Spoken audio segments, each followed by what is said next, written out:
I for once, and I think pretty much everybody on the MAGA agenda are always talking about George Soros and the corruption and why can't we do anything about him and Trump should arrest him and things like that. And I continuously reference people back to this article out of Judicial Watch. It came out in December 6th, 2018. The report was done in November, I believe. The headline of the article is "The Financial and Staffing Nexus Between the Open Society Foundations and the United States Government. Advancing a Radical Leftist Agenda at Taxpayer Expenses." As a truther, I'm a where, what, how, why, when type of guy. And this totally breaks down the Soros web throughout the government and their connections worldwide. Now, the U.S. government subsidizes billionaire George Soros' radical leftist agenda hundreds of millions of dollars to his deeply politicized Open Society Foundation worldwide. Records uncovered by Judicial Watch show in a special investigative report. Judicial Watch documents the financial link between U.S.-funded entities and OSF affiliates to further the Hungarian-born fake Jew philanthropist agenda seeking to destabilize legitimate governments, erase national borders, target conservative politicians, finance civil unrest, subvert institutions of higher education, and orchestrate refugee crisis for political gain. The special report also illustrates the financial and staffing nexus between OSF and the U.S. government.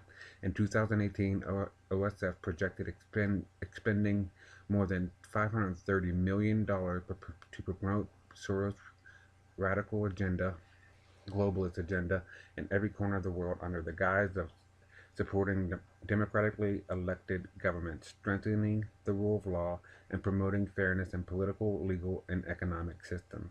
The reality is different.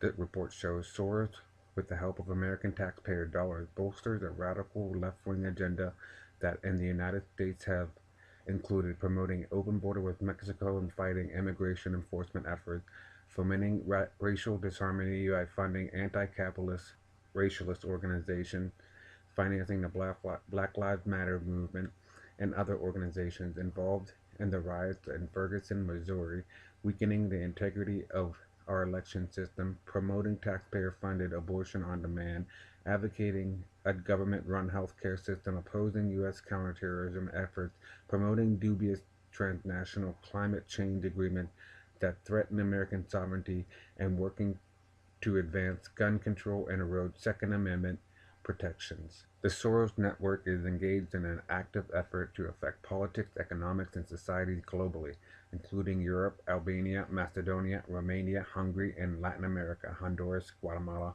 Mexico.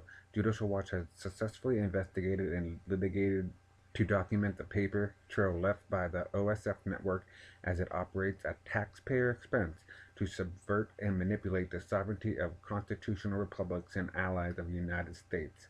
Last year, Judicial Watch exposed a collaborative effort between the U.S. government and Soros to destabilize and democratically elected center-right government of Macedonia.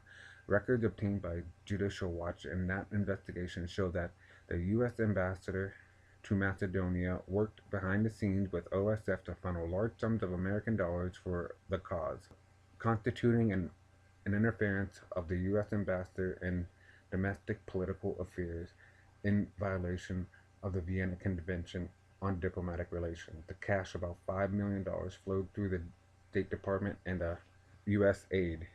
That's the same U.S. aid that was funding the migrants, as you might recall, coming up through South America to the border, that are still funding them. And U.S. aid has connections to the CIA as well as Soros foundations. The report identifies OSF affiliates worldwide that receive U.S. government funding as well as alarming figures.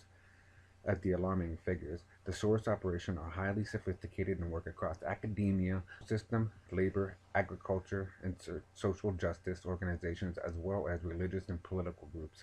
Key personnel in the multifaceted OSF network are former American government officials known to leverage their status and access to benefit the OSF school. The report identifies a number of them.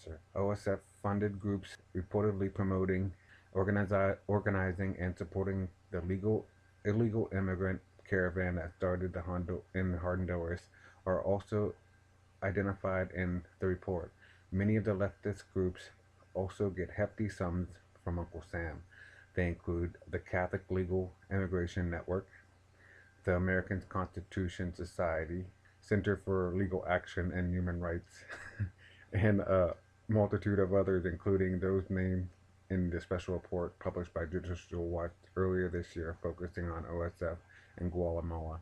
The big question is, why are Americans paying taxpayers funding Soros and his highly politicized OSF? Now, this is the 30-page report, and I'm going to leave the link to it in the description, so you can check it out for yourself.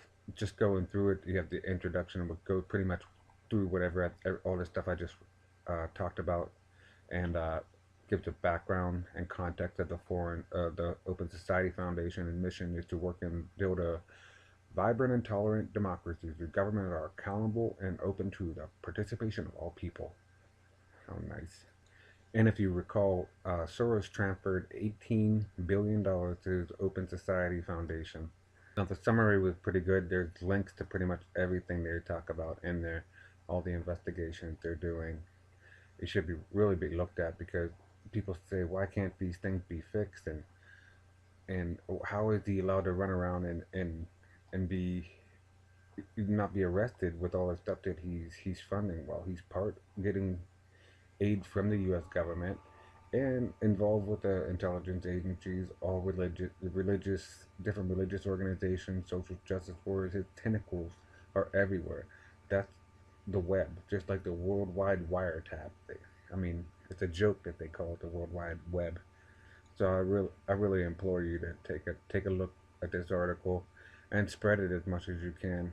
I know when I share it, I get a lot of people spread it, because it answers a lot of questions to the state of what we're in right now, and why it seems that nothing is getting done, why the swamp cannot get drained, and why we're still dealing with the same problems that we had before Trump was elected. It's just so intricate, so vast, so deep in corruption that how is it possible for one man to even try to fix these problems that we have? We're talking about a deep state that has been so entrenched since World War II, and have been going around and doing these things, trying to create wars everywhere, come to have a fruition of a new world order. I mean, the report pretty much explains why we're never going to have a border wall. It's all funded, it's all money. Now, we sent President Trump to Washington to throw his body on the gears of this machine, but it seems like we don't have enough people in Congress willing to join him and help him with throwing their bodies on the gears, because there's so many gears running this thing. There's a time when the operation of the machine becomes so odious, makes you so sick at heart, that you can't take part. You can't even passively take part. And you've got to put your bodies upon the gears and upon the wheels, upon the levers, upon all the apparatus, and you've got to make it stop. And you've got to indicate to the people who run it, to the people who own it, that unless you're free, the machine will be prevented from working at all. Anyway, pray for the best, prepare for the worst. God bless. Amen.